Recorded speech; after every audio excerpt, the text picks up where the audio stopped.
Bem-vindo ao Reddit Stories, onde a sogra do original pôster está exigindo que eles comprem a casa dela. Sou eu o idiota por não comprar a casa da minha sogra? Eu tenho 29 anos e minha esposa tem 28. Estamos casados há 3 anos e moramos em um apartamento pequeno esse tempo todo. Finalmente conseguimos economizar o suficiente para a entrada e estamos procurando ativamente comprar nossa primeira casa. Estamos animados e olhando anúncios de casas há um mês. Minha sogra, de 52 anos, sugeriu recentemente que comprássemos sua casa. Ela tem uma casa pequena a cerca de 30 minutos de onde moramos agora e quer vendê-la para poder morar com a irmã em outro estado. Ela tem falado muito sobre como isso seria bom para todos. Ela vende a casa para alguém confiável e conseguimos um ótimo negócio na primeira casa. É o seguinte, eu não quero aquela casa. Ela está em más condições, fica em um bairro ruim e eu nunca gostei dela. Ela parece escura, apertada e antiga. Quero que nossa primeira casa seja um lugar onde eu realmente queira voltar, não um lugar que já me deixa desconfortável até para visitar. Minha esposa sabe como me sinto e concorda que não é o ideal. Ela ainda diz que talvez possamos usar como nossa primeira casa. Ela pensa que devemos morar lá alguns anos, reformar e depois vender para comprar algo melhor. Eu disse para ela que prefiro esperar mais ou comprar algo em uma área melhor do que me mudar para um lugar que eu já não gosto.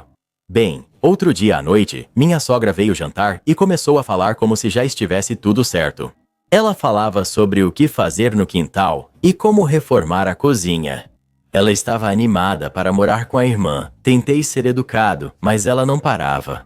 Por fim, interrompi e disse: preciso ser honesto, não quero comprar sua casa. Não é o que queremos, e eu nunca moraria lá.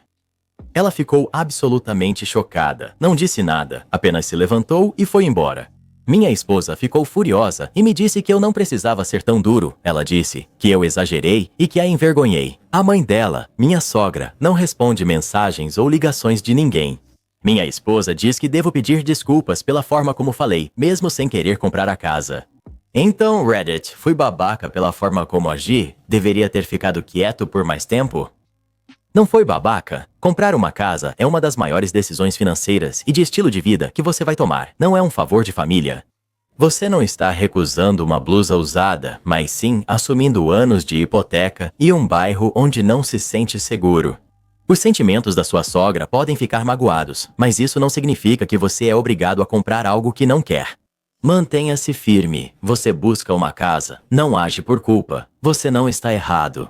Mas você definitivamente demorou demais para dizer algo. O verdadeiro problema aqui não é que você disse não, é que você deixou a situação se arrastar. Por tanto tempo assim, não estamos interessados, firme mais respeitoso, logo no começo, teria poupado todo mundo desse drama.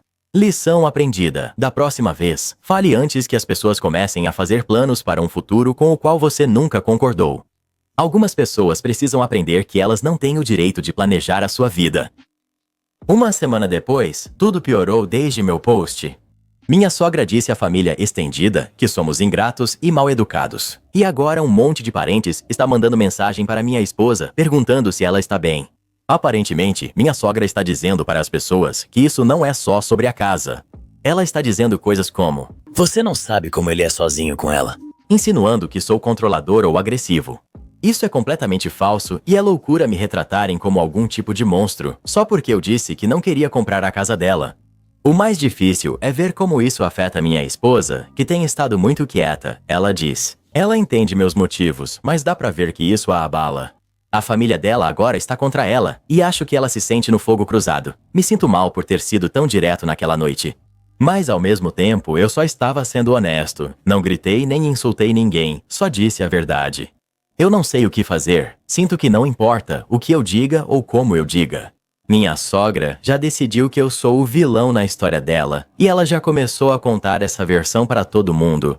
Eu odeio o que isso faz com minha esposa. Se alguém passou por algo assim, preciso de conselhos agora. Você não fez nada errado. Parece que está agindo como um parceiro sensato e responsável. Sua sogra vive em uma realidade onde qualquer limite seu é visto como hostilidade. Na cabeça dela, você é o vilão, porque essa é a única maneira da história dela fazer sentido para ela. Não é justo, mas isso explica a reação dela. Pessoas como ela se sentem ameaçadas ao perder o controle da narrativa e um não abala suas ilusões. Mas a reação dela é responsabilidade dela. Não é seu trabalho corrigir a percepção dela ou fazer com que ela goste de você. Seu trabalho é proteger sua paz e o bem-estar da sua esposa. Se as pessoas da família estão permitindo essa toxicidade, esse é o seu sinal para começar a construir muros mais fortes. Você não precisa desse tipo de caos na sua vida, sabe, Karen? É curioso como duas pessoas vivem o mesmo momento, mas têm histórias totalmente diferentes sobre o ocorrido. O que é calmo e respeitoso para alguém pode soar como ataque pessoal para outra pessoa. Especialmente em famílias. Reddit Boy. É aí que as feridas são mais profundas. Histórias não ditas e velhas expectativas enterradas. Isso ferve sob a superfície, até que até mesmo a bondade se distorce. Parece que eles não reagem às suas palavras, mas ao medo e algo não resolvido dentro deles. E então projetam isso em você sem nem perceber. E quando você finalmente percebe que algumas pessoas realmente vivem em uma realidade diferente, isso não justifica o comportamento delas, mas desperta um tipo diferente de compaixão. Não porque estejam certas, mas porque você entende o caos delas e que não é seu papel consertá-las. Certo. O melhor é proteger sua paz para não ser envolvido na tempestade dos outros. E se você realmente quiser ajudar essas pessoas, isso precisa vir de um lugar de profunda calma, onde você não se deixa afetar.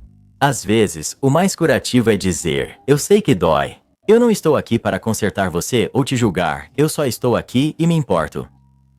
Minha melhor amiga diz que meu noivo admitiu sentimentos por ela, mas ele nega. Estou com meu noivo há 10 anos. Começamos a namorar quando eu tinha 17. Minha melhor amiga e eu nos conhecemos desde os 8 anos.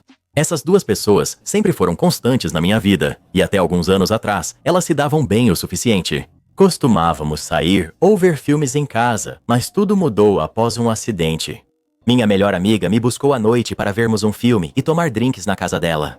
Eu não sabia que ela já tinha tomado uns drinks antes de entrar no carro. No caminho para a casa dela, ela de repente saiu da estrada e bateu em uma árvore. O carro dela ficou destruído. Fiquei com cortes e hematomas por causa dos airbags e acabei no hospital. A polícia a prendeu por dirigir embriagada. Meu noivo teve que ir me buscar no meio da noite. Desde então, ele tem sido educado, mas distante com ela. Ele diz: ele não a perdoa pelo risco que ela nos causou, diz ela. A estrada estava escorregadia, acidentes acontecem, e ele não deveria guardar isso contra ela. Eu perdoei, mas ele não. Ele não discute sobre isso, nem toca no assunto, ele simplesmente sai da sala em silêncio sempre que ela está por perto. Avançando para 2 semanas atrás, ela me mandou uma mensagem e pediu para eu encontrá-la para almoçar. Achei que era só para colocar a conversa em dia. Sentamos, pedimos e, antes de chegar algo, ela contou. Meu noivo confessou sentir algo por ela. Ela contou que ele queria ficar com ela, mas ela recusou. Senti meu corpo inteiro ficar tenso. Perguntei quando e onde foi, se ele mandou mensagem para ela e se eu podia ver. Ela se irritou e disse que eu devia confiar nela sem provas. Ela me contou. Se eu queria detalhes, é porque não confiava nela, segundo ela mesma. Depois de tantos anos de amizade, se eu não acreditasse nela, era melhor ficar com uma traidora. Então, ela saiu furiosa. Antes da comida chegar, fui para casa tremendo e contei tudo ao meu noivo. Ele ficou confuso e perguntou quando isso supostamente aconteceu. Ele disse: ele só a vê quando passa pela sala para pegar comida.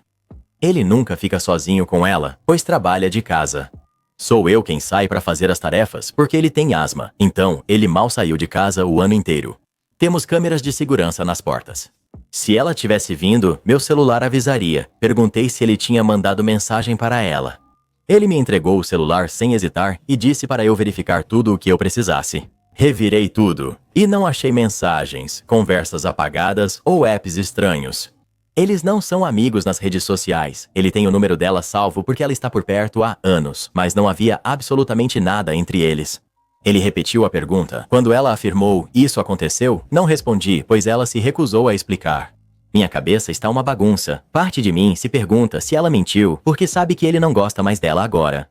Talvez ela quisesse puni-lo. Talvez quisesse nos separar. Outra parte de mim questiona se algo aconteceu e se ela diz a verdade, mas evita detalhes por algum motivo, o que não faz sentido. Nosso grupo está dividido. Alguns dizem que é suspeito ela não dar nenhum detalhe. Outros dizem que ela não tem motivo para mentir e que eu deveria acreditar nela em vez do meu noivo. Mas não há provas, linha do tempo, chance de ficarem sozinhos, nem registro de mensagem ou ligação. Liguei depois esperando que ela se acalmasse e conversasse, mas ela pediu que só a procurasse se eu acreditasse nela.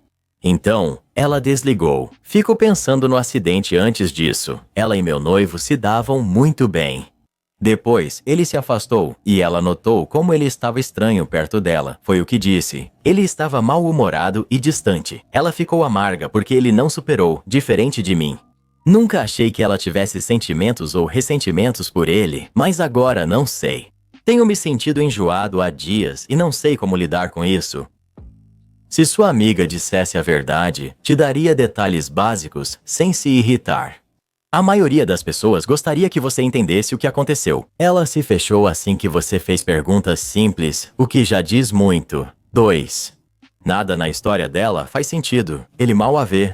Eles nunca estão sozinhos, e não há indício de mensagem ou oportunidade para isso acontecer. Parece mais ressentimento ou amargura do acidente do que qualquer outra coisa. Enquanto isso, seu noivo agiu totalmente diferente de quem esconde algo. Ele se acalmou, entregou o celular e respondeu tudo. Ela é quem se recusa a apresentar sequer um fato concreto, e isso já diz tudo. A reação do seu amigo já diz tudo. Se recebo uma notícia dessas e faço perguntas, espero que a pessoa compreenda e dê todos os detalhes possíveis. Em vez disso, ela transformou isso em um teste de lealdade e saiu furiosa. Não é assim que alguém age quando está sendo honesto. Ela deve saber que seu noivo não sai e que você veria qualquer alerta da câmera. Ela sabe que ele a evita, ela sabe que eles não ficaram sozinhos. Ela sabia que você ia checar o telefone dele e provavelmente queria que você terminasse antes de notar que nada batia.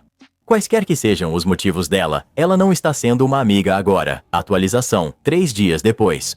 Ao acordar no dia seguinte à postagem, não esperava centenas de respostas. Eu me sentei e li cada uma delas. Quase todo mundo disse a mesma coisa. Se minha melhor amiga dissesse a verdade, não esconderia detalhes e mesmo sem mentir, ainda seria uma péssima amiga pela forma como agiu. Alguns comentários me fizeram ver quanto meu noivo sofre por causa dela desde o acidente. Acordei-o, pedi desculpas e disse que confiava nele. Segui o conselho de alguém e criei um grupo com nossos amigos em comum, sem ela. Enviei a postagem para eles e pedi que lessem. Muitos hesitaram, mas uma amiga falou primeiro. Ela disse, se ela não conhecesse nenhum de nós e lesse isso como uma estranha, a mentirosa seria óbvia. Todos acabaram achando suspeito. Mais tarde, uma amiga ligou pedindo um encontro reservado. Ela é a pessoa mais próxima da minha ex-melhor amiga, além de mim, nós nos encontramos e ela admitiu. Minha ex-melhor amiga reclamava há meses que meu noivo nos afastava e que eu passava menos tempo com ela por causa dele, escolhendo-o em vez dela. Então ela me mostrou capturas de tela, mensagens em que minha ex-melhor amiga reclamava do meu noivo, mensagens em que ela dizia que o comportamento dele com ela era injusto. Foto dela de dama de honra com a legenda, meu vestido para o funeral da nossa amizade. Mensagens em que ela dizia que não importava se estava mentindo. Mensagens em que ela foi grossa com essa amiga por fazer perguntas. Foi o que essa amiga disse. Ela não me procurou antes. Ela acreditava que, após o casamento, minha ex-melhor amiga veria que não era tão ruim quanto pensava. Quando tudo aconteceu, ela achou que mensagens de texto não eram prova suficiente para me mostrar e terminar nosso relacionamento. Mas a postagem fez ela se sentir culpada, então ela decidiu que precisava me contar. Com isso, fui ao apartamento da minha ex-melhor amiga, que me deixou entrar. Perguntei se ela tinha algo que queria dizer antes de continuarmos. Ela disse que não. Ela contou a mesma história vaga, recusou detalhes e disse que eu deveria confiar nela ou considerar uma traição. Falei pra ela que sabia que estava mentindo. Mostrei as capturas pra ela, que acusou nosso amigo de tê-las editado no Photoshop. Falei que vi as mensagens no celular dela, então ela mudou de assunto. Algumas pessoas estavam tentando nos separar depois do acidente e acabar com a nossa amizade. Ela disse, não era justo. Eu disse para ela. O problema era que ela nunca pediu desculpas nem assumiu a responsabilidade pelo acidente, culpando a estrada por anos e agindo como se meu noivo estivesse errado por ainda estar chateado. Disse a ela que, mesmo se fosse verdade, a forma como agiu mostrava que não era boa amiga. Você não joga algo que muda a vida de alguém e se recusa a responder sequer uma pergunta. Você não exige obediência cega, acima da lógica básica. Você não transforma isso em um teste. Falei para ela que tinha acabado e que não me procurasse mais. Eu disse pra ela que tinha informado nosso grupo de amigos e enviado as capturas de tela e que eles podiam escolher com quem queriam se associar. Quanto a mim, eu estava fora. Saí do apartamento dela exausto, mas com um grande peso tirado dos ombros. Pedi à irmã mais nova do meu noivo para ser minha dama de honra e ela ficou radiante. Meu noivo está aliviado por não precisar mais conviver com minha ex-melhor amiga. Sobre a amiga que revelou a verdade, estou afastado por enquanto. Não por erro dela, mas porque me magoei por ela ter esperado tanto. Ela disse que tinha medo de confusão. E eu entendo isso, mas ela ainda assistiu tudo isso acontecer por meses sem dizer nada. Talvez eu mude com o tempo, mas agora preciso de espaço. É compreensível sua mágoa. Apesar de ter sua confiança abalada, seu amigo que te contou não te traiu. Ela tomou uma decisão difícil. Não é simples denunciar alguém conhecido há anos em uma situação complicada. Ao perceber o dano da mentira, ela agiu. Leve o tempo que precisar, mas não feche totalmente a porta para ela. Pessoas podem travar sem saber como ajudar. Fico feliz que, ao confrontá-la, ela admitiu a mentira. Precisou ser pressionada, mas agora você sabe a verdade. Ela fez mais que um deslize. Ela inventou toda uma história para sabotar o seu relacionamento, e quando você não acreditou nela imediatamente, ela tentou te fazer sentir culpado. Cortar relações com ela foi certo. Algumas amizades acabam silenciosamente, mas essa exigia um limite. É louco como a melhor amiga esperava que todo mundo acreditasse nela, sem nenhum detalhe. Isso não é honestidade. Isso é teatro. Enquanto isso, o noivo entrega o celular como quem entrega o dever de casa adiantado. Acontece que ela só confessou o quanto estava disposta a causar confusão. E a única coisa que o original pôster escolheu foi a paz. Um parceiro sólido e uma dor de cabeça a menos no casamento. Eu sou o babaca por insistir que a gente more junto agora que vamos ter um bebê? Sou homem de 41 anos e namoro a Jess, de 37 a 5 anos. Desde o começo, a Jess foi clara sobre o que ela queria. Ela disse que nunca quis se casar ou ter filhos e que se algum dia engravidasse por acidente, não ficaria com o bebê. Ela não foi dura, apenas direta, e respeitei sua honestidade. Eu também pensei que as pessoas mudam às vezes, ou que a vida segue por caminhos inesperados, então não insisti. Após cerca de 1 ano de namoro, as coisas ficaram sérias para mim e sugeri morarmos juntos. A gente já dormia na casa um do outro várias vezes na semana, então achei que juntar as casas fazia sentido. Ela disse não, que gostava do espaço dela. As palavras exatas dela foram que ela gostava do ritmo que a gente tinha. Tínhamos noites juntos, dormindo um na casa do outro, e alguns dias na semana para relaxar sozinhos em casa. Não gostei muito da resposta, mas ela não tratou como negociação. Era mais como um limite, então eu aceitei, e mantivemos assim por anos, algumas noites juntos, e depois nossos dias sozinhos. Era incomum comparado à maioria dos casais que eu conheço, mas ela parecia estável e confortável com isso. Tudo mudou há algumas semanas. Jess me contou que está grávida. Eu pensei que ela ficaria chateada ou confusa, mas não ficou. Ela tinha ficado quieta por alguns dias antes disso, o que não era típico dela, então eu fiquei preocupado que algo estivesse errado. Ela disse que vai ficar com o bebê. Ela não fez um discurso emocional, apenas disse que pensou e decidiu ficar com o bebê. Fiquei surpreso, até chocado, mas feliz. Uma onda de responsabilidade e empolgação me atingiu de uma vez. Eu disse que estaria lá por elas e falei sério. Após a surpresa, falei novamente sobre morarmos juntos. Não agi de forma controladora, disse que queria apoiar, participar e estar presente. Não quero ser um pai só de fim de semana. Quero acordar com ela, ajudar no enjoo matinal e ser quem corre para buscar o que ela deseja. E quando o bebê nascer, quero cuidar das coisas às 2 da manhã. As mamadas, as fraldas, os longos turnos, tudo isso, disse Jess. Não, de novo, ela disse que o plano dela era simples. Continuamos exatamente como estamos. Dormiríamos na casa um do outro como antes e passaríamos tempo com o bebê quando alguém dormisse lá. Quando fosse a vez dela ter um tempo sozinha, ela ficaria com o bebê e eu teria o meu quando estivesse com ele. Fiquei tentando imaginar isso. 2 casas, 2 de tudo, 2 aluguéis, 2 quartos de bebê, um recém-nascido indo de um lado para outro entre as casas nos primeiros dias, sem consistência ou lar familiar. Falei pra ela que isso não fazia sentido pra mim, nem na prática, nem emocionalmente. Perguntei se ela me via como parceiro de longo prazo. Ela disse que sim e que me amava. Ela só não queria mudar nosso jeito de viver. As respostas dela não me tranquilizaram se ela realmente me amava e nos via como parceiros de longo prazo. Por que ela não gostaria que a gente construísse um lar juntos? Com o bebê chegando, por que ela não buscaria estabilidade? Conversei com um amigo sobre isso. Ele falou que talvez eu devesse aceitar o jeito dela. Se eu insistisse muito, poderíamos terminar e eu veria meu filho ainda menos. Isso me abalou. Eu não quero perder a Jess, não quero perder meu filho, não quero começar a paternidade como um visitante de meio período. Agora estou me questionando, será que sou antiquado por querer morar junto como uma família? Estou sendo egoísta ou apenas responsável ao apoiar minha parceira e meu filho? Todos os dias, não só 3 noites por semana. Estou perdido. Não entendo a lógica dela, nem por que quer esse arranjo para um recém-nascido. E eu não sei como lidar com a possibilidade de ser um estranho na vida do meu próprio filho. É por isso que estou aqui. Vou ser direto aqui. Por que você ainda está com ela? Vocês dois querem coisas totalmente diferentes. Ela sempre deixou claro que não quer casar nem morar junto. Ela prefere casas separadas, enquanto você quer todos juntos em uma família tradicional. Isso não funciona com meio termo. Ela não está errada por querer o espaço dela, e você não está errado por querer uma casa juntos, mas vocês não são compatíveis. Vocês basicamente já estão criando juntos. Neste ponto, converse com um advogado, faça um plano e pense seriamente se esse relacionamento se encaixa na vida que você quer. Ninguém está sendo babaca aqui, ela disse. Ela disse não para morar junto, e esse é o direito dela. Mas você também pode querer mais do que só algumas noites por semana. 2 coisas. Você precisa de um teste de DNA, já que vocês não são casados, e de um plano de custódia elaborado por um advogado. Mesmo juntos, esse arranjo pode virar bagunça sem nada por escrito. Proteja-se e assegure seu acesso ao filho.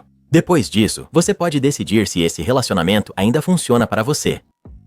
Atualização após um dia. Não esperava tantos comentários no primeiro post.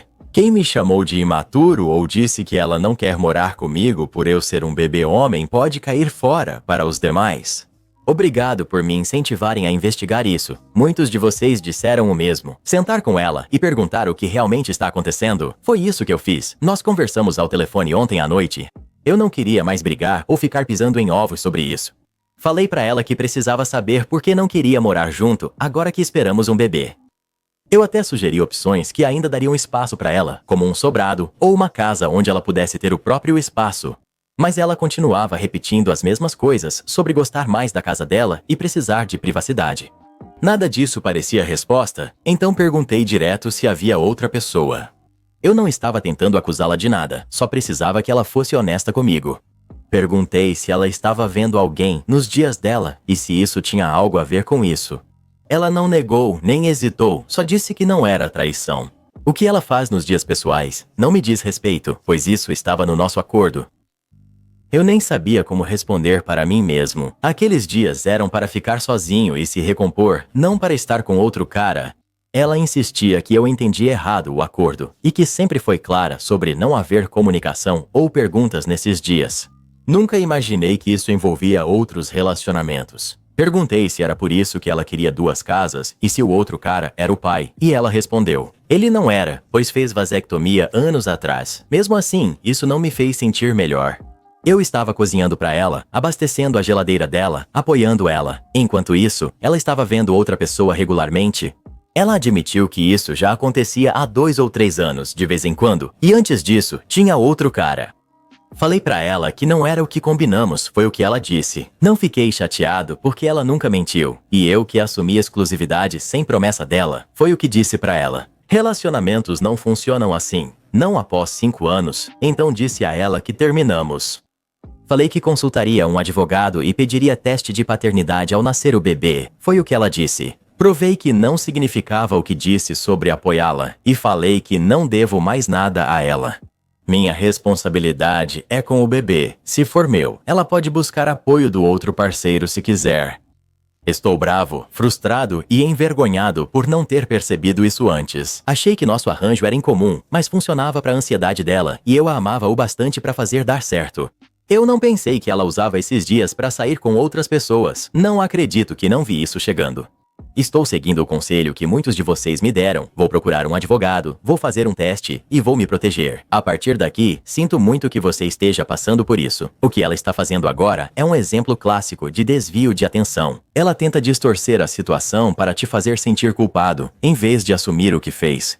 Pessoas que agem assim vão inverter a história para se fazerem de vítima toda vez. Por favor, também não assine nada no hospital. Há um formulário que reconhece legalmente a paternidade e, ao assinar, o sistema já considera você o pai. Mesmo que um teste futuro mostre o oposto, pode levar anos para reverter. Ela pode recusar o teste de paternidade na gravidez, então conversar com um advogado é essencial. Mantenha tudo por escrito a partir de agora e evite longas ligações telefônicas onde ela possa distorcer suas palavras. Sinceramente, se teve outro cara, pode ter tido mais. Sinto muito. Proteja-se. Faça um teste de DNA e aproveite para fazer um painel também. Ela ficou com outras pessoas sem te avisar, então sua saúde pode estar em risco. Leve isso a sério. Já vi situações assim darem errado rápido. Quem mente e esconde parceiros não pensa na sua segurança. Consulte um médico, faça exames e só depois procure um advogado. Não assine a certidão de nascimento sem provas. Você faz todo o trabalho enquanto ela se aproveita. Você merece algo melhor. Original Poster. A namorada dele não queria um lar, saía com vários homens e causava confusão. Certo, Original Poster apareceu com compromisso e encontrou alguém levando uma vida dupla. Agora ele sabe a verdade e pode se proteger. Às vezes, perder alguém como ela é sua primeira verdadeira vitória. Ligue para o próximo cliente e cancele para mim, senhora. Não. Oi a todos. Trabalhei como representante de clientes em uma pequena clínica veterinária há cerca de 2 anos. Estávamos em um lugar grande, tínhamos uma recepção pequena, algumas salas de exame e apenas 3 médicos em rodízio. Por isso, nossa agenda vivia cheia, com compromissos para a semana toda e nas épocas mais movimentadas, demorava ainda mais. Qualquer um que já tentou marcar uma consulta com um veterinário em São Francisco sabe como é difícil. Era uma manhã comum de semana e já estávamos atrasados. Um dos médicos estava realizando um procedimento que estava levando mais tempo do que o esperado. Outro estava atendendo um caso complicado. E o terceiro estava com 2 horários marcados ao mesmo tempo por causa de uma emergência de última hora. Minha linha telefônica não parava de tocar. As pessoas queriam remédios, reagendar consultas, visitas técnicas, doses de reforço de vacina, etc. Então ela ligou. Vou chamá-la de Karen porque, bem, você vai entender o motivo. No momento em que atendi, já dava para perceber a atitude na voz dela. Ela não foi sutil na conversa, nem disse bom dia, ela nem parecia estressada ou agitada, apenas com ar de superioridade. Ela afirmou que precisava do exame de bem-estar e vacinas hoje, não em outro dia. Hoje eu abri a agenda como sempre faço. Tudo estava cheio, todos os médicos tinham o dia completamente lotado. Conferi 2 vezes para ver se houve cancelamento. Não deixei passar nada, então disse calmamente para ela que o primeiro horário disponível era só para daqui a 1 semana. A explosão que veio em seguida ainda ecoa na minha memória. Ela passou de irritada a furiosa em segundos. Ela exigiu atendimento no dia porque precisava deixar o cachorro em um hotel antes de viajar de avião na manhã seguinte. Ela disse que não tinha tempo para essas bobagens e que precisávamos arranjar um espaço. Como se eu pudesse estalar os dedos e criar mais horas na agenda do médico, pedi desculpas e ofereci a única opção. Posso colocá-lo na nossa lista de espera. Se aparecer uma vaga, ligaremos na hora. A maioria entende isso? Karen, claro, não entendeu. Ela exigiu que eu a encaixasse de qualquer jeito. Disse que já estava vindo para cá e esperava que resolvêssemos antes de ela chegar. Ela queria que eu remarcasse o horário de outra pessoa para ela ficar com ele. Na reviravolta mais inesperada, ela disse: Ligue para o próximo cliente e cancele, dizendo que tive um imprevisto. Preciso desse horário. Eu juro, meu cérebro travou. A audácia dela quase me deu enjoo. Falei para ela que não podia fazer isso. Isso é antiético, nada profissional, viola a política da clínica e nenhuma clínica mente para clientes inocentes só porque outra pessoa não se planejou. Ela não gostou da resposta, exigiu novamente, agora mais alto e irritada nesse tom, como se eu tivesse destruído a vida dela, e quando recusei, ela fez algo pior. Ela me mandou dar o número de telefone do próximo cliente para que ela mesma pudesse ligar para a pessoa e resolver a situação. Juro que congelei e fiquei sem palavras nos 2 segundos mais longos da minha vida. Ela queria o número de telefone particular de outro cliente para poder importuná-lo até que desistisse do horário. Eu falei pra ela, de jeito nenhum, isso é senso comum, é informação privada. Ela gritou novamente e me chamou de inútil, acusando a clínica de não se importar com clientes pagantes. Então ela bateu o telefone e nunca apareceu, graças a Deus. Essa ainda é uma das 5 ligações mais malucas que atendi, e o nível é alto em clínicas veterinárias. Acho engraçado como a solução brilhante dela foi só transferir o mesmo problema para outra pessoa. É impressionante como algumas pessoas nem param para pensar em como isso é ridículo. Isso mostra um senso de direito em outro nível. Tipo, em vez de se planejar, ela achou que outro dono de pet deveria lidar com as consequências da falta de planejamento dela. Não se esqueça que ela provavelmente sairia depois de conseguir o que queria, dizendo algo tipo, viu, não foi tão difícil assim. Essas pessoas acham que o mundo deve girar em torno delas. Enquanto isso, o próximo cliente chegaria completamente confuso, se perguntando por que o horário dele sumiu. Isso teria dobrado o caos para eles, só para ela evitar lidar com o próprio. Imagine ser esse próximo cliente e receber uma ligação de um completo estranho exigindo o seu horário. Isso não é um problema de agenda, isso é um problema de protagonista. Sou idiota por recusar sediar o Dia de Ação de Graças após minha irmã distribuir um contrato de conduta familiar? Isso aconteceu há pouco e ainda estou surpreso. Tenho 32 anos, sou mulher e organizo o Dia de Ação de Graças para minha família desde que me mudei para minha casa há 5 anos. Sempre foi um pouco bagunçado e caótico, mas isso faz parte do charme, não é? Este ano, minha irmã, que tem 29 anos, decidiu que queria ajudar a trazer um pouco de ordem para o encontro. No início, pensei que ela queria organizar os pratos ou ajudar na limpeza, mas não era isso. Ela veio à minha casa semana passada com cópias do que chamou de Código de Conduta Familiar. Ela entregou os papéis e exigiu que todos lessem e assinassem antes do Dia de Ação de Graças. Destaques incluíam proibir conversas sobrepostas à mesa, sugerindo falar por turnos como em um clube de debates e vetar temas políticos ou controversos. Ela era a árbitra final do que era considerado acalorado demais. Código de vestimenta casual elegante, pois as fotos das festas devem valorizar a família. Lugares que ela dizia terem a melhor compatibilidade pessoal. Ela estava séria quando ri e disse, você não pode estar falando sério. Ela me acusou de não valorizar os esforços dela para melhorar a dinâmica familiar. Falei que não ia impor um código de conduta em casa e, se quisesse controlar o Dia de Ação de Graças, ela mesma poderia ser anfitriã. Ela insistiu, dizendo que eu estava sendo ingrato e teimoso. Nesse momento, decidi cancelar completamente a ideia de ser o anfitrião. Minha família está brava e minha mãe acha que eu devia ter feito o que ela queria, para manter a paz no dia, enquanto meu irmão, que tem 35 anos, está se recusando a ir a qualquer lugar, a menos que ninguém tente criar uma constituição de feriado. Estou dividido. Eu errei em manter minha posição ou devia ter deixado ela comandar para evitar conflito?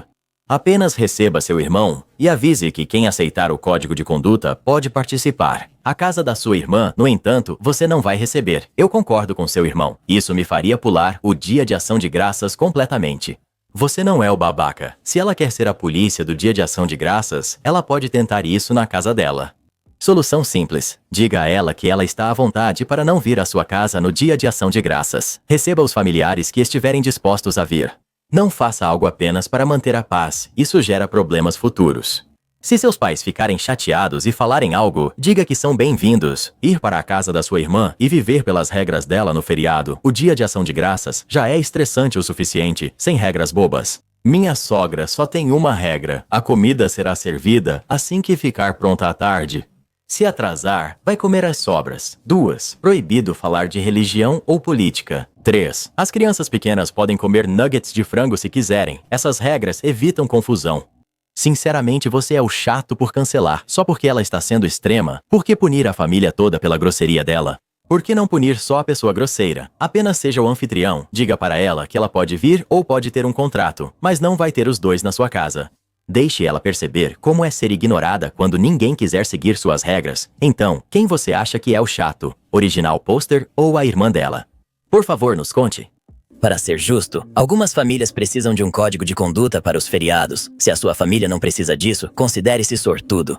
Sou idiota por dizer à ex do meu pai que ela não pode ficar em nossa casa, mesmo tendo sido despejada e perdido as chaves do carro. Eu tenho morado com meu pai e cuidado dele, que tem demência causada por Parkinson e AVCs nos últimos anos. Tem sido desafiador, mas administro da melhor forma. Meses atrás, uma ex-namorada dele apareceu. Meu pai disse que precisávamos ajudar ela, talvez dando um dos carros dele, pois ela está com dificuldades. Dada a condição dele e o quanto ele pode ser facilmente manipulado, isso imediatamente me deixou em alerta. Ontem ela acionou todos os alarmes. Apareceu novamente, agora com o carro cheio de pertences, e agiu como se não pudesse ir embora. Digo, agiu, porque, quando chegou a hora de ir embora, ela alegou que estava escuro demais para dirigir. Mesmo se achasse as chaves, disse firmemente que ela não podia ficar, pois não temos espaço. E ela precisava resolver a situação dela, seja encontrando as chaves ou indo para o hotel que ela disse já ter reservado. Ela concordou, voltou ao carro e ficou sentada no escuro por 45 minutos, sem acender a luz interna.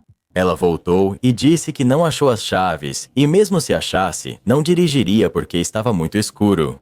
Perguntei como ela achava que encontraria as chaves num carro escuro, sem luz, e ela respondeu com uma desculpa longa e estranha sobre se recompor. Sinceramente, parecia um mau ator. Fingindo estar bêbada, ela me acusou de apressá-la e disse que eu deveria respeitar mais os mais velhos. Nesse ponto, eu perguntei diretamente se ela estava bêbada. Ela desviou da pergunta e tentou mudar de assunto. Perguntei novamente o que ela fazia no carro, mas ela saiu sem responder. Meu pai me contou depois que o carro dela estava cheio de pertences porque ela tinha sido despejada por se recusar a pagar o aluguel. Aparentemente, ela achava que estava sendo cobrada a mais, mesmo sendo um dos apartamentos mais baratos da cidade. Pelo que entendi, ela não tem para onde ir e tentou forçar para ficar conosco. Levei ela de carro até o hotel que mencionou antes e perguntei novamente o que fazia no carro no escuro. A resposta dela foi que ela odiava ficar sentada no carro comigo e que nunca iria querer morar com a gente. Depois, ela acrescentou que estava tateando no escuro procurando as chaves. Eu disse para ela que isso não parecia convincente e deixei claro que ela precisava pegar as coisas dela hoje, sem mais nenhum drama. Estou preocupado que ela tente prolongar a situação. Talvez diga que perdeu as chaves ou invente outra desculpa para voltar às nossas vidas. Meu pai já deu dinheiro para ela antes e ela parece desesperada. Estou preocupado que ela queira se aproveitar dele nessa situação. Vou ter que ficar atento e garantir que isso não piore ainda mais. Não sou o idiota. Seu pai é idoso? Você pode denunciar o tratamento dela. Manipulação financeira é errada. Se ela for idosa, pode conseguir serviços. Recusar pagar aluguel parece estranho. Talvez ela também esteja passando por algo. Ela tem família? Eu os envolveria se tiver. Original Poster. Ele tem 67 anos, não sei a idade dela, mas acho que está nos 60. Recusar pagar aluguel deve ter sido ideia dela. Acho mais provável que ela não tinha dinheiro ou gastou com outras coisas. Ela não é vítima, só quer manipular para ficar lá. E você só defende seu pai e a casa. Estabelecer limites é o certo. Aqui, ensinei a um brincalhão como é essa sensação. Há alguns anos, enfrentei uma situação difícil.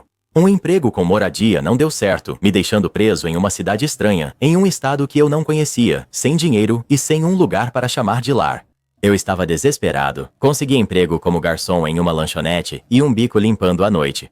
Trabalhei todas as horas que pude, me virando por 3 longos meses. Esses meses foram exaustivos. Eu vivia cansado, frequentemente sujo e com fome, até que surgiu uma oportunidade e conheci alguém buscando um colega de quarto. As coisas melhoraram e adotei um gatinho que me fazia companhia nas noites solitárias.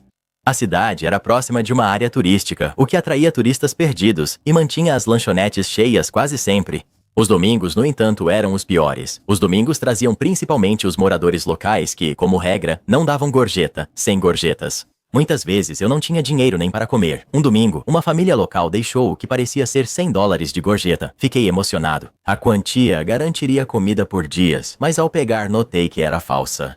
No verso da nota havia um sermão sobre as riquezas de Deus e um carimbo da igreja. Fiquei furioso e arrasado. Trabalhava tanto só para sobreviver, parecia uma piada cruel.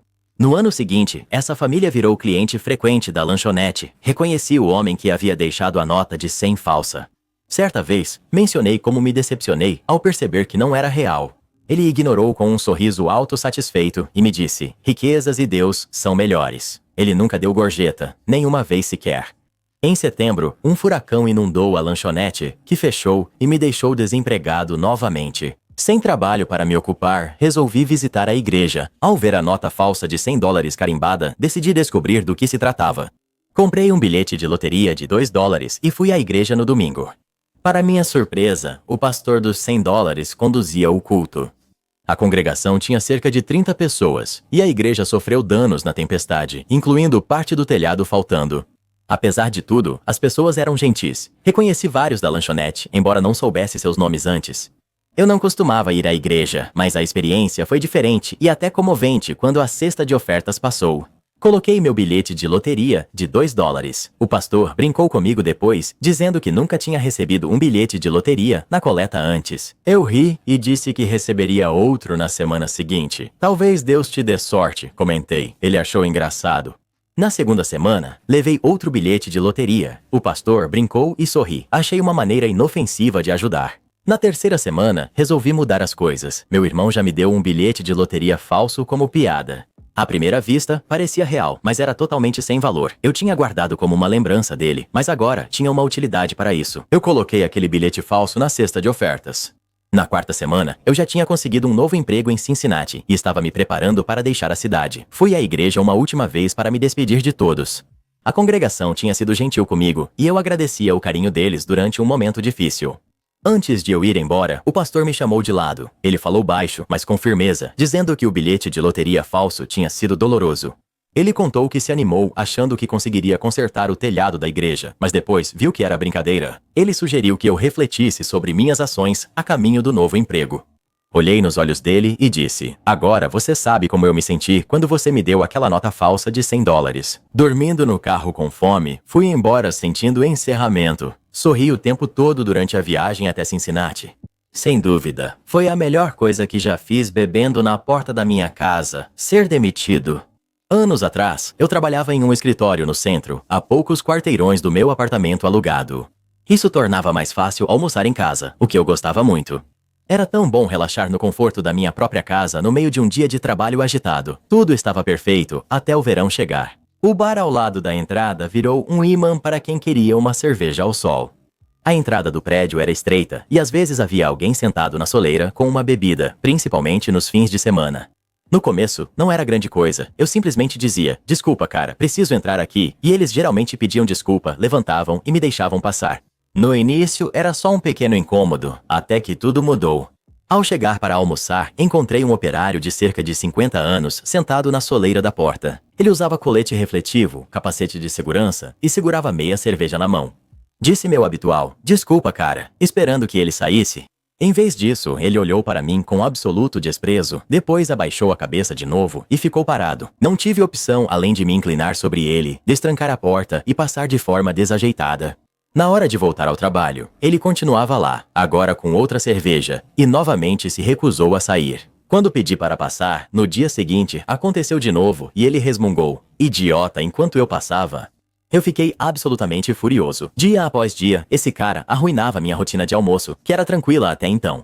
Ficou tão ruim que eu nem queria mais almoçar em casa. Às vezes, ele ainda estava lá. Ao chegar em casa, após o expediente, decidi que já era o suficiente. Numa tarde, almocei por mais tempo que o normal em um banco perto do meu apartamento. Vi o Igor chegar ao bar, pedir cerveja e se sentar na minha porta como se fosse seu pátio. Ele bebeu 3 cervejas antes de sair. Essa era a minha chance. Eu o segui até seu trabalho, que era na mesma rua. Ali tive sorte. Ele trabalhava em um projeto de construção que eu, engenheiro estrutural, conhecia bem, junto com meus colegas responsáveis pelo local. Eu não sabia o nome dele, mas o cavanhaque e o mullet com rabo de cavalo o tornavam impossível de não notar. Subi até o andar dos meus colegas e perguntei casualmente o que eles achavam do gerente de obra daquele projeto. Eles me disseram que ele era um cara ótimo, profissional e fácil de trabalhar. Era tudo o que eu precisava ouvir. Da próxima vez que você estiver na obra, eu disse, avise a ele que isso chegou ao seu conhecimento. Um funcionário dele bebe ao menos 2 cervejas no almoço nesse bar e retorna bêbado ao trabalho. Ele tem cerca de 50 anos, cabelo castanho, cavanhaque e mullet. 3 dias depois, meu colega trouxe uma atualização. O gerente ficou furioso ao ouvir. Sabia exatamente quem era. E não tinha nenhuma tolerância com quem bebia no trabalho, pois isso representava um perigo para todos no local. Ele o seguiu no intervalo do almoço e o pegou bebendo na porta da minha casa. Quando o trabalhador retornou, o gerente o demitiu imediatamente diante dos colegas. Ele queria deixar claro que ninguém deveria ser tão imprudente e que a má reputação desse cara deveria se espalhar por sua irresponsabilidade. Boa sorte para achar trabalho aqui, camarada. Como agir após uma proposta de casamento recusada? Tenho 28 anos, sou homem e vivo uma situação estranha com minha namorada de 27. Minha namorada e eu estamos juntos há 2 anos. 6 meses atrás, ela me pediu para pedi-la em casamento dentro de 6 meses, e eu fiz isso. Nesse período, ela sugeriu que queria um anel de noivado com pedras raras, difíceis de achar em joalherias comuns. Comprei em uma loja especial. O anel custou mais de $500, mais do que eu queria gastar. Eu estava tão certo que ela seria minha esposa que extrapolei meu orçamento. Ela valoriza muito quando ganha algo que ama, e esse anel era perfeito. Quando chegou a hora, pedi ela em casamento e planejei algo bonito e criativo para o pedido ser perfeito. Ela aceitou, mas chorou e disse que não sabia se me amava, pois o trabalho estava muito estressante. Os sentimentos dela mudaram desde que disse querer ficar noiva. Isso me atingiu como uma parede e senti minha vida desmoronar. Ficamos uma semana separados antes de decidir recomeçar. As coisas estão mais ou menos bem agora, mas estamos longe de onde estávamos antes, isso é muito claro. Eu queria devolver o anel, já que ele não tinha gravação nem nada, mas a política de devolução deles acabou sendo um pesadelo. Eles recusaram a devolução porque um papel preso ao anel foi removido no pedido de casamento. Devolvi a caixa e os certificados, mas tirar a etiqueta impediu a devolução do anel. Eu estava muito frustrado, sentindo que perdi $500 em um anel inútil. O que piorou ainda mais foi que eu comprei porque a mulher que eu amo me disse que era a coisa que ela mais queria no mundo. Ao contar o que aconteceu, ela só disse que droga e continuou o dia. Senti que era injusto levar a culpa. Quando ela mudou de ideia sobre me dar alguma dica ou me contar, comecei a me perguntar se o relacionamento estava fadado ao fracasso. Valia a pena tentar consertar? Eu era irracional por não querer arcar sozinho com o prejuízo de $500? Será que essa era a pior joalheria do mundo? No início, não conseguia esquecer o dinheiro. Eu me sentia amargo e irritado, e isso só aumentava tudo o que já estava acontecendo. No entanto, acabei percebendo que precisava superar isso. Guardar esse ressentimento era mesquinho e só piorava as coisas. Não era sobre o dinheiro em si, mas sim sobre tudo o que tinha levado até esse ponto. Sobre o relacionamento, eu duvidava que superaríamos. O feedback no Reddit foi bem negativo. A maioria sugeriu que eu seguisse em frente. Tive dificuldade para superar o pedido de casamento fracassado, pois algo se quebrou em mim naquele dia e ainda não consegui consertar. Eu tentei salvar o relacionamento porque ainda me importo com ela, mas tenho me perguntado se algum dia vou conseguir realmente superar isso. Após muita reflexão, decidi contar a verdade. Choramos juntos. Ela disse que me ama e não quer desistir da relação.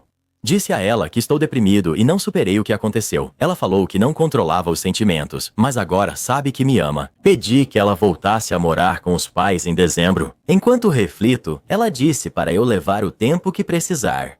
Meu plano é focar em mim, viver bem e ver como me sinto. Se eu sentir falta dela e achar que pode dar certo, tentamos de novo. Caso contrário, é melhor terminar. Para quem pergunta, tenho certeza que ela não me traiu. Quero também comentar sobre opiniões do preço do anel. Gastar $500 em um anel de noivado é visto como normal. Onde cresci, alguns nem usam anel para pedir em casamento. Essa obsessão com anéis de noivado e preços é coisa de americanos. No fim das contas, eu a amo e ainda acho que ela pode ser a pessoa certa para mim. No entanto, estamos enfrentando desafios significativos.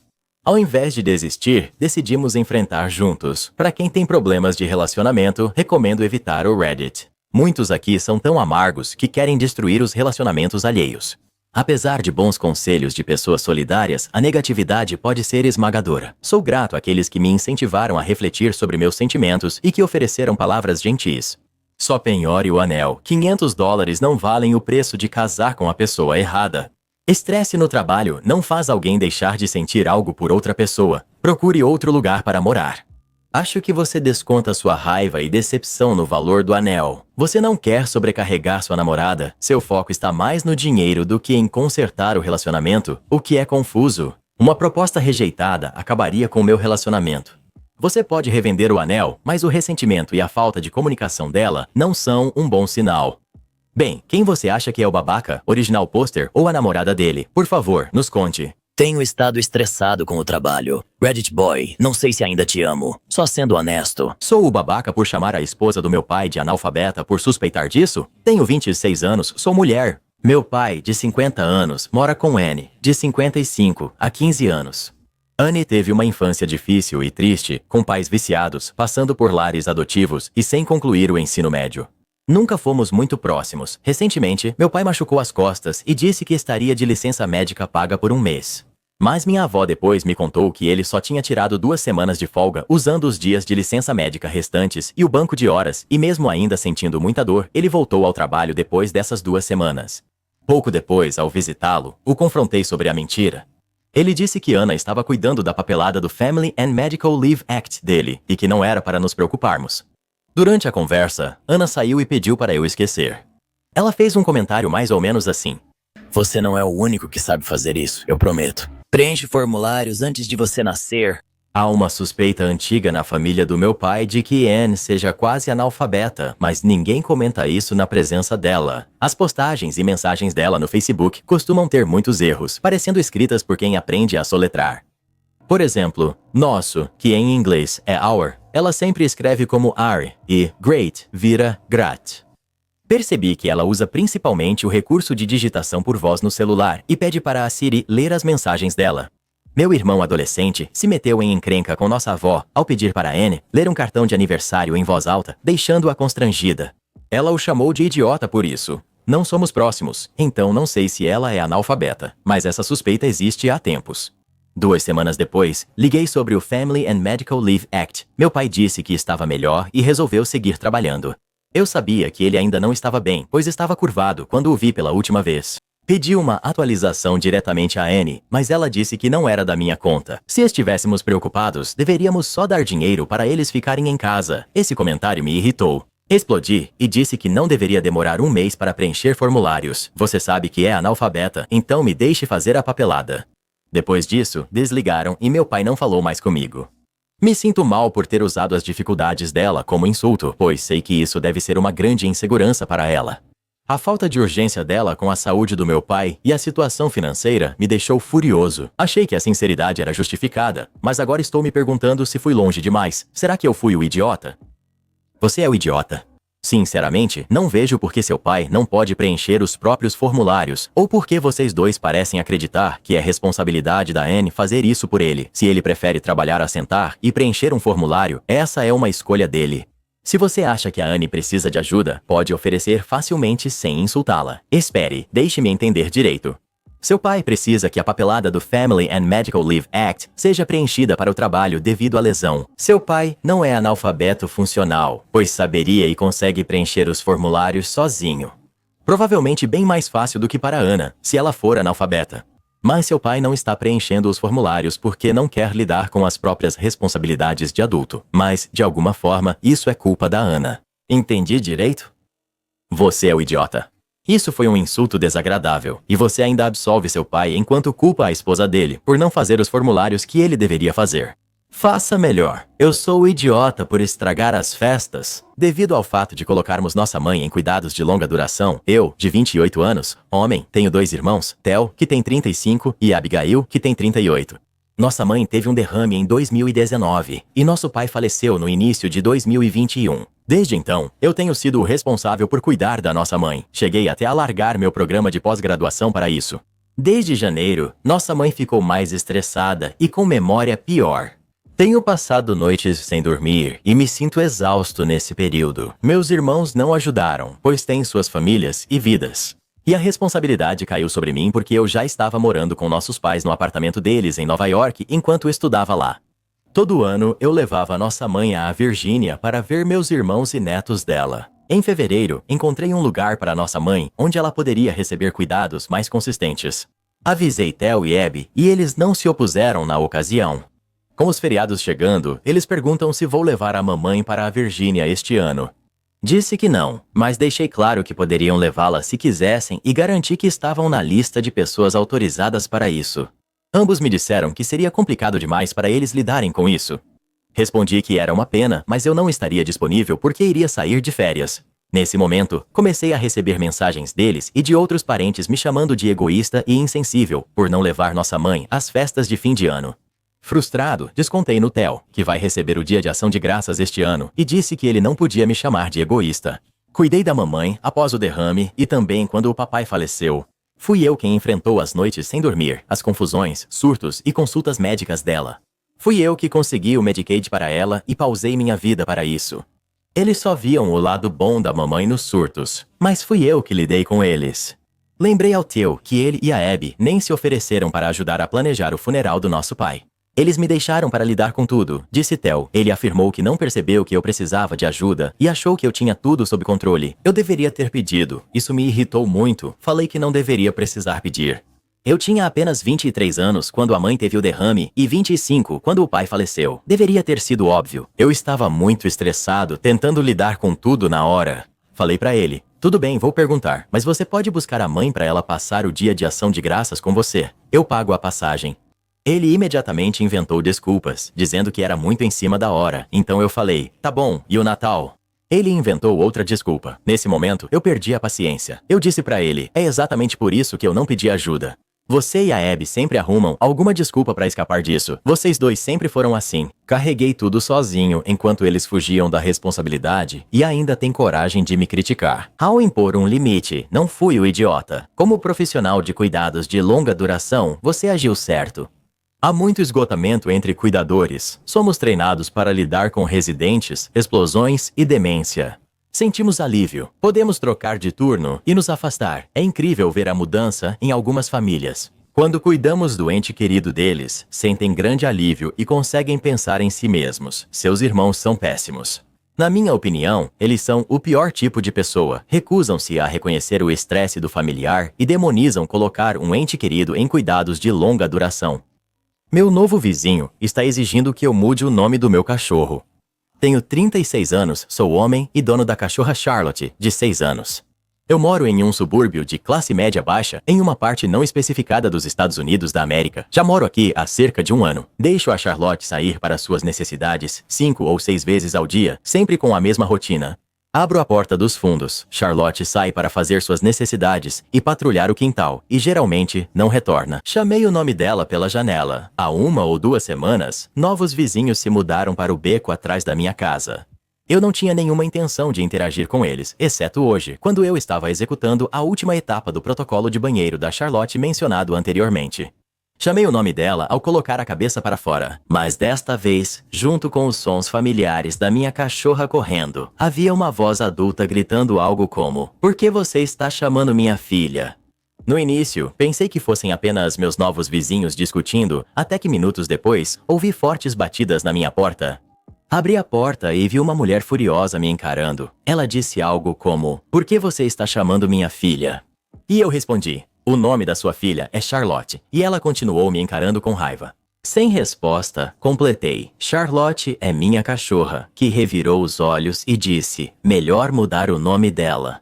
Ela não quer que a filha de 2 anos fique confusa e vá para minha casa." Falei que isso não vai acontecer, pois minha cachorra já tinha o nome antes e moramos aqui primeiro. Também não gosto que desconhecidos façam exigências sem antes serem educados. Ela me chamou de estúpido e afirmou que uma criança sempre tem prioridade sobre um cachorro quanto ao nome. Fechei a porta na cara dela e a observei pelo olho mágico até ela voltar para casa. Na última vez que fui ao banheiro com Charlotte, esperei no quintal até ela acabar. Mas a vizinha ficou me encarando com os braços cruzados e me olhando com raiva o tempo todo. Você não é o errado. Você não é obrigado a mudar o nome do seu cachorro. Continue com sua rotina normal. Se a filha deles vier até sua casa, é só não atender a porta ou simplesmente dizer para ela voltar para casa. Se esse vizinho continuar te assediando ou ameaçando, registre um boletim de ocorrência ou peça uma ordem de restrição. Você está certo. Esse é um pedido muito idiota, desculpa, mas esses vizinhos vão causar problemas. Só não ceda às tentações deles de aumentar a briga. Siga com a sua vida e tente não deixar que eles te irritem. Imagine se a sua própria cunhada roubasse o seu gato. É exatamente isso que acontece na nossa próxima história. Apareceu na sua tela. Toque e ouça. Você não vai acreditar no que vem a seguir.